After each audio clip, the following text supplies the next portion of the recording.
The name Daisy de Melker instills a fear in the children of South Africa. She is the perfect example of what will happen if you don't behave. She did kill her son after all, and her 2 husbands on top of that. But was it really her who killed them, or could she have been set up by someone else? Sit down, have a coffee, and let's talk about the feared Daisy de Melker.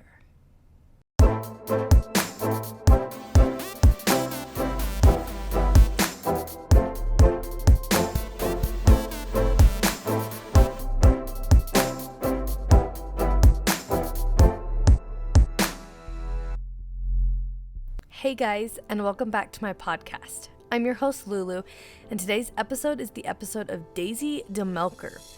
Now, when I first started doing research on this case, I thought it was going to be just a simple, one-part case, but there was actually a lot more information that I found and was able to gather about this, that it is probably closer to a 2-parter.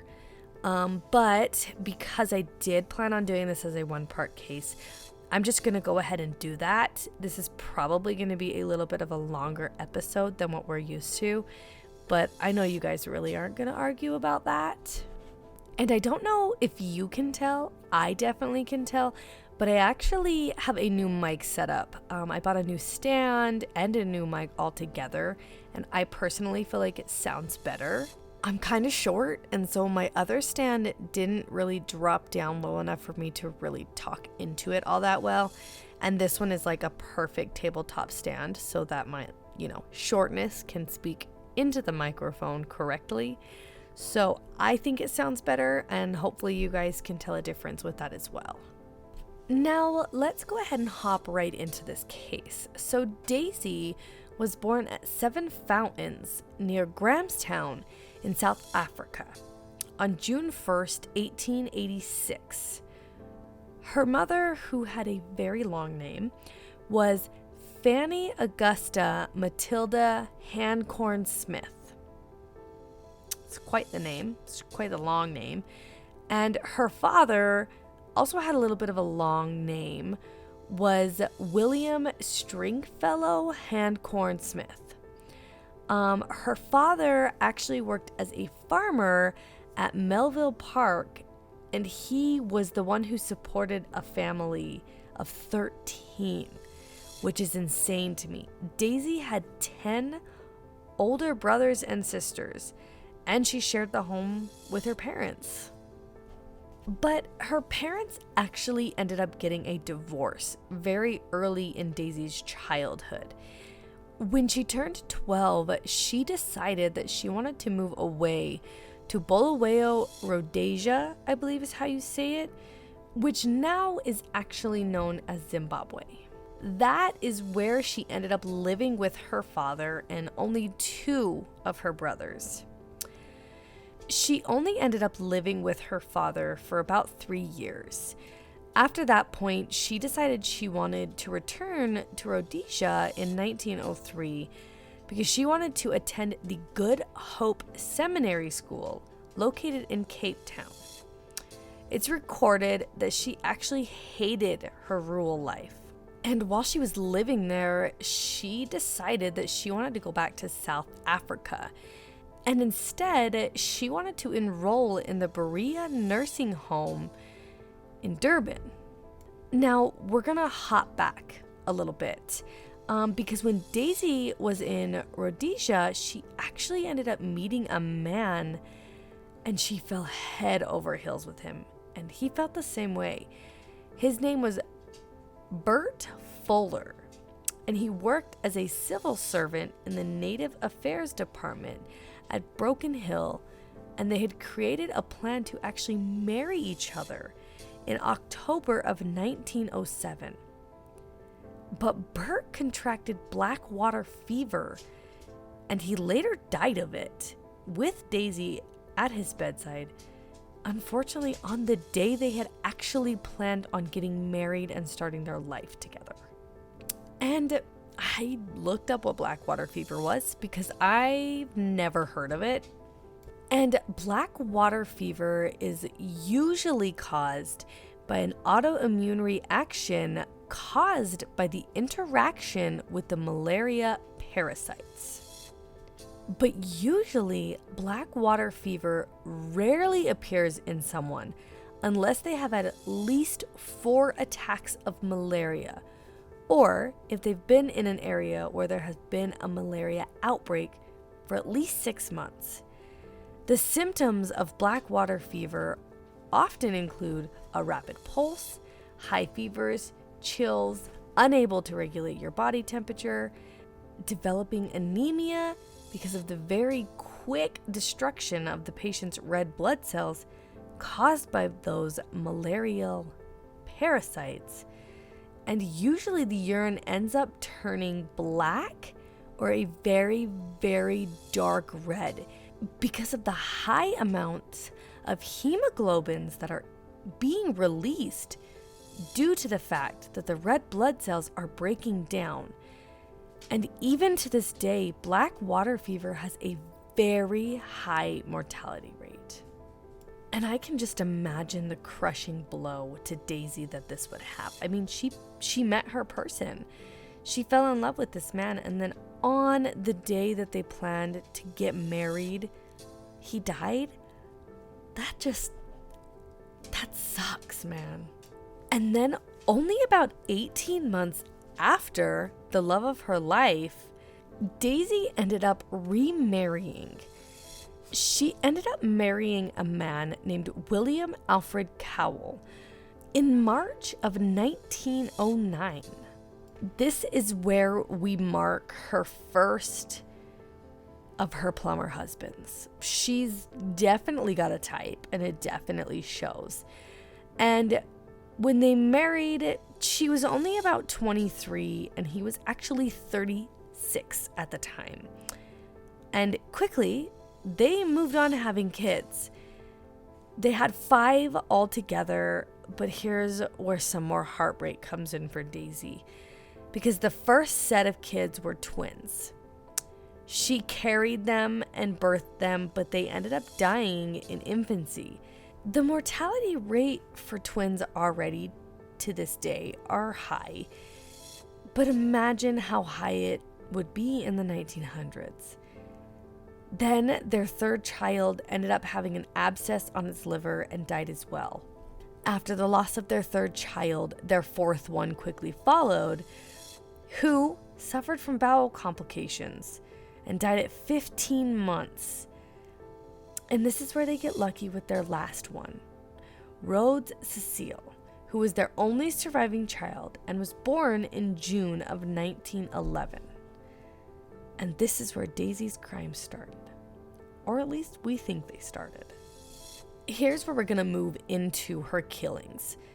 The first person that we have confirmed that she killed, at least that we think, I say confirmed because honestly, you really never know if it's their first or not. And I mean, what if she was set up and she never killed anybody?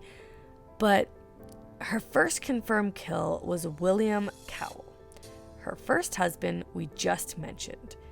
On January 11th of 1923, Daisy had prepared her husband some Epsom salts, and soon after he used them, he became very, very sick. But when the first doctor came to their home and checked him out, the doctor really didn't think William's state was very concerning. He decided to only prescribe him with a bromide mixture and call it a day. Now, I had to look up what a bromide mixture was. I didn't get a very clear answer. There are a lot of different kinds of bromide mixers. But reading about the different kinds, the one that I felt like would have been given in this circumstance was the lithium bromide mixture. Now, don't take this as fact. This is just me reading up on the different kinds and sort of ruling out what they used to use them for and what I thought it would be. This is just me coming to the conclusions after reading about the different mixtures. Now, lithium bromide was used as a sedative in the early 1900s. Now, it did come out that no form of bromide is FDA approved for human use. So they now have discontinued using them. They do still, however, use them to treat animals. But lithium bromide was specifically discontinued in 1940s, all because there were better sedatives on the market that the doctors could get into. Now let's hop back on to William. Soon after he saw the doctor and was prescribed this bromide mixture, the doctor left and his condition quickly worsened. He actually began to foam at the mouth and his face began turning blue. He was also screaming in agony due to the excruciating pain that he was feeling. Daisy quickly grabbed a neighbor to come and help and called for another doctor because he was getting just worse. The second doctor came to see him, and I am unsure if he is dead at this point. Now, the second doctor felt like he was suffering from strychnine poisoning, and he would not sign the death certificate when the time came down to it and demanded a postmortem.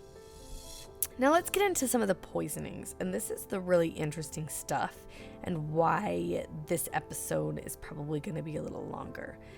Strychnine poisoning will prevent the chemicals in your brain from operating correctly. It is essential in turning the body's nerve signals on and off. And when this is not working, the muscles through the body begin to have severe and painful spasms. Even to this day, there is not an antidote to strychnine poisoning. Today's treatment would be to try to remove the drug from the body and try to flush out the veins with fluid to help control the spasms and cause cooling for fevers that might have accompanied it. Now, being slowly poisoned with it will also cause a lot of William's side effects. If you are given this poison over a long period of time, you will get a lot of what William experienced. And then if you are given a much higher dose on top of that, this will cause respiratory failure and you will be brain dead in about 30 minutes. So what if Daisy was giving this poison to her husband slowly poisoned him till he got to this super sick point, called the doctor, and she was just this, distraught wife. And when the doctor left, she pushed a high dose to him. And you can get this poison from plants, but you would need to harvest that. Now, I did read that at one point it was available in the late 1900s to purchase, but to me that does not add up with the time of death of her husband because he died earlier in the 1900s, not late in the 1900s. But now we put in an interesting side note. If you ingest lithium bromide, which is what the doctor gave him, this can cause a lot of similar symptoms like nausea, vomiting, diarrhea, drowsiness, involuntarily twitching, and coma. Ingesting it can also burn the inside of your mouth, throat, and esophagus, and really any other tissue that it comes in contact with. This is so corrosive and toxic, and they were handing this out, you guys. An overdose of this that was used as a medication at the time could have also killed William. So what if he was taking this lithium bromide like ibuprofen, like we take ibuprofen to this day, and he was burning his throat slowly over time and poisoning himself, and then when the doctor came in, maybe he was too, unable to speak that he could not tell the doctor that's what he took, and the doctor gave him a much higher dose, and that caused him to have an overdose of this poison and killed him. I mean, you never know, right? Now, after he died, they performed a postmortem on him because of the doctor's suspicions. And this postmortem concluded that the cause of death was chronic nephritis and cerebral hemorrhaging. Chronic nephritis is a throat or skin infection.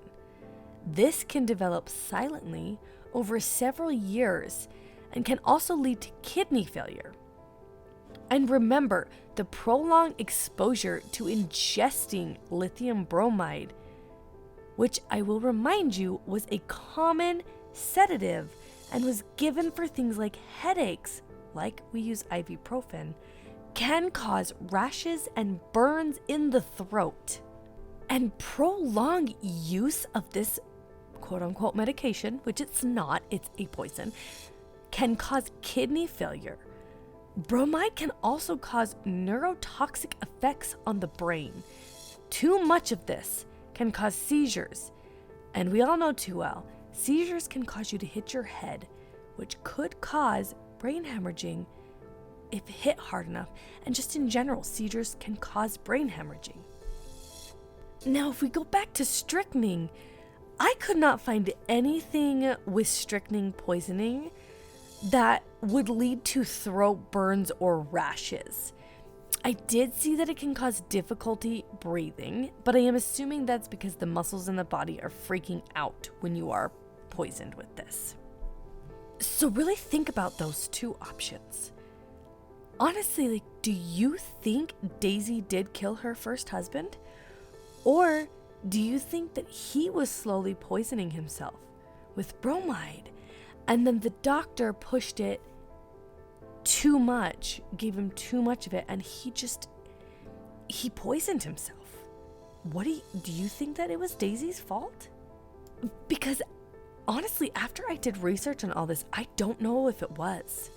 I don't know if I honestly think Daisy did it or not. But when he died, Daisy obtained 1,795 euros, which is about 226,316 euros to this day, or $265,669 in today's money. So like I said before, I don't know if Daisy murdered him or if it just was an accident at this point. But I do feel like, what if he accidentally died and it made her realize how easy it was to marry and kill somebody and pocket over $200,000? Why wouldn't she try it again? So at this point, Daisy ended up remarrying a man named Robert Sprout. He was 36 at the time of their marriage, and it was actually 3 years to the day after the death of her first husband. He was also a plumber and was also 10 years older than her. Then suddenly, in October of 1927, Robert became violently ill, just like her last husband. He started suffering from very similar things to her last husband, but he did end up making a full recovery at this point. But then just a few weeks after he recovered, he ended up suffering from a second fatal attack of this mysterious illness. At the time of this attack, he actually drank some beer with his wife and stepson right before he got sick. He ended up dying on November 6th of 1927, and the attending physician that signed the death certificate stated that the cause of death was arterial sclerosis and cerebral hemorrhaging. But they did not feel like they needed to do an autopsy at this time. She actually inherited over 4,000 euros from this death, and an additional 560 from his pension fund. That would be over 22,000 euros or 26,000 US dollars in today's money. And this is where we get into the third and last murder. Her only son, Rhodes Cowell, who was only 20 at the time. On January 21st of 1931, Daisy ended up marrying for the third time. This husband was also a widow, and he was also a plumber. As you can see, she definitely had a type. It is recorded that in February of 1932, Daisy allegedly traveled from where she was living to Turpentine.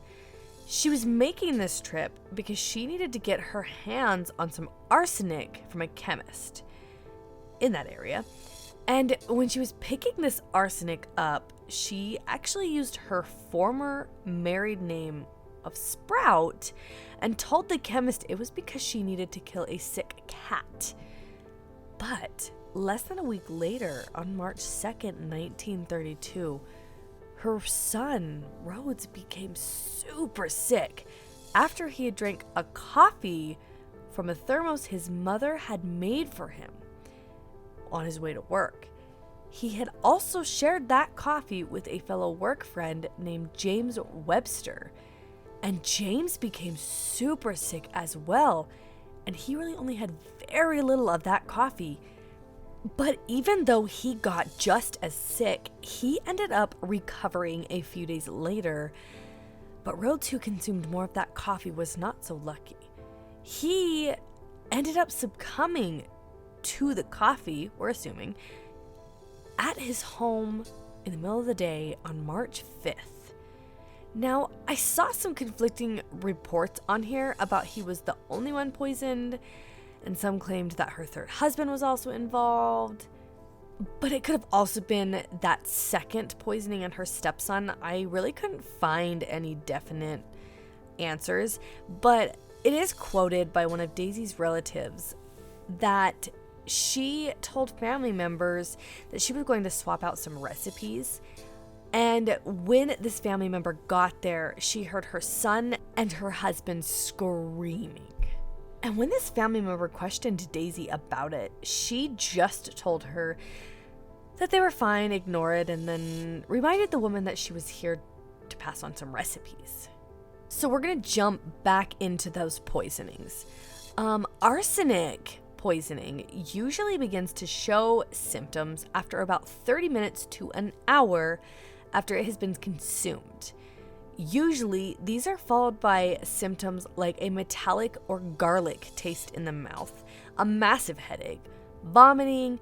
It is also sometimes accompanied with blood in the vomit, very watery diarrhea, severe abdominal pain, and muscle cramps. It will begin to cause your cardiovascular system to shut down as well, and your central nervous system, i.e., the brain and the spinal cord. They will begin to slow down, and usually death follows just a few hours after you have been poisoned with arsenic. They did decide that after her son died that they were going to perform an autopsy on him, and this is where they concluded that he had died of cerebral malaria. Now, cerebral malaria is when a parasite-filled blood cell blocks a blood vessel in your brain. This will cause your brain to begin to swell and can cause seizures and put you into a coma. This is pretty much just really bad malaria transmitted to a human by something like a mosquito. And here's where things get like a little weird. Daisy cashed out on Rhodes' life insurance policy and took home only 100 euros, which is about 495 euros now, or $583 today. That is not very much. She pocketed a lot more money with her husband's than she did with her son. But I want you to think about the signs of arsenic poisoning compared to her first two husbands. They do not really match up all, in my opinion. The first two definitely sounded like they could have been the same thing that killed them, but why would Daisy switch up the way she was poisoning if she had gotten away with it twice before? There were rumors that her son thought he was going to come into some sort of inheritance when he turned 21, and he told his mother that he wanted more of that inheritance. There was rumors that he knew that she was murdering people and he was using it as blackmail. And it makes me wonder if that's what happened and she was killing him to get him out of the way. But then it also talked about how he was a very lazy man and he didn't do much but mooch off of others. And honestly, maybe his mom just didn't like him anymore, which like is the worst. Like, if you don't like your child, I feel like you should still just not kill them. Like, I don't know. I feel like that's going a little extreme. Now, after this third death, William Sprout, who was her second husband's brother, started to become very suspicious of Daisy. And he decided to bring it up to the authorities, who agreed with him. So they began looking into her and decided to perform an autopsy on Rhodes. This is where they discovered a lethal dose of arsenic poisoning. And I know they performed one autopsy already, but they performed a more in-depth one looking for something at this point, because the first one was just trying to find cause of death. They also had some witnesses come forward confessing to selling some of that poison to Daisy. Because of these new suspicions, they filed a court order and allowed them to exhume both of her previous husbands as well on April 15th of 1932. When they exhumed her husbands, it is claimed that they found traces of poison on them as well. So obviously, the first person they ended up digging up was her son, and that's where they tested him and found the arsenic. It's also claimed that he was creepily preserved when they dug him up, which I guess happens when there is a large amount of arsenic in the body, and that probably gave them some sort of starting point. And they found this arsenic in his backbone and hair and a couple other parts of his body. So then they decided to dig up William and Robert, obviously, which of course by this time they were both very decomposed. They still claimed to find traces, though, of strychnine in their vertebrae and their bones. And their bones were discolored to a pink tone. This led the authorities to believe that they had taken pink strychnine, which was common at the time. After they dug the bodies up and tested them, they decided that they wanted to check in on James, Rhodes' work friend that had consumed a little bit of that coffee but survived. They asked him if they could take fingernails and hair. Of course, he obliged. And they found traces of arsenic in his fingernails and his hair, showing that he had it in his system. It's said that when authorities confronted Daisy about this, she actually almost immediately confessed. She told them that she killed both of them for their life insurance money, and that was it. So they arrested her. And this is when her trial started officially. Her trial only lasted 30 days, and they called 60 witnesses to the stand. Now, they presented the toxicology report to the courts, and before the toxicology professor could give his opinion and his verdict, the judge ended up cutting him off. The judge said that he could not prove conclusively that both of those husbands died of the poison, and therefore they could not charge her with that. But the case with her son was a little different. They had even tested the flask that held that coffee that Daisy made the morning, and that is where they found traces throughout the whole thing of arsenic.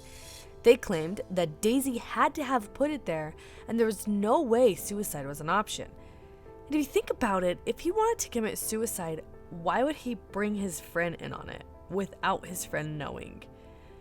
I feel like some people, yeah, I know they do it with kids and stuff, which is like a completely terrible thing, but I do feel like that is a weird thing to be like, oh, he was going to commit suicide and then he just gave his friend this poison drink. Like, I don't feel like people would do that.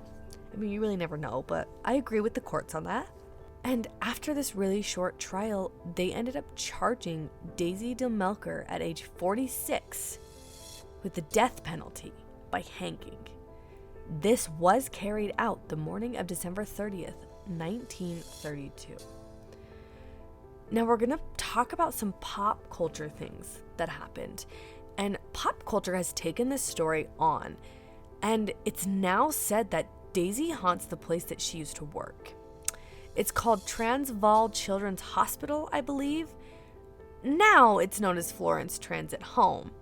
This is where she worked as a nurse, and it is thought to be where she learned how to poison people. There have been a lot of books written about her, and even some TV series. Daisy is the second official woman to be hung in South Africa. And to this day, we've done further research, and we now have some proof that Daisy was possibly set up the entire time, or that she didn't work alone. Which, if she did poison them, I don't think she did it alone. I mean, she's got to get that poison from somewhere. It's thought that they hung her for financial gain on their part, that they would get that money that she had and that she literally had no part at all. But because this case is so old, we cannot conclusively say if she had poisoned them or not. But remember, there was arsenic in that coffee. I know we moved through this story a little faster than I like to do it, but I was trying to fit it all in one episode and not keep you all day. But just really think about it. Like, do you think Daisy murdered her husbands and her son? Or do you think she just is the product of being very unlucky? And just remember, you might want to be the only one who makes your coffee from now on, so you don't end up like Daisy's family, foaming at the mouth and 6 feet under.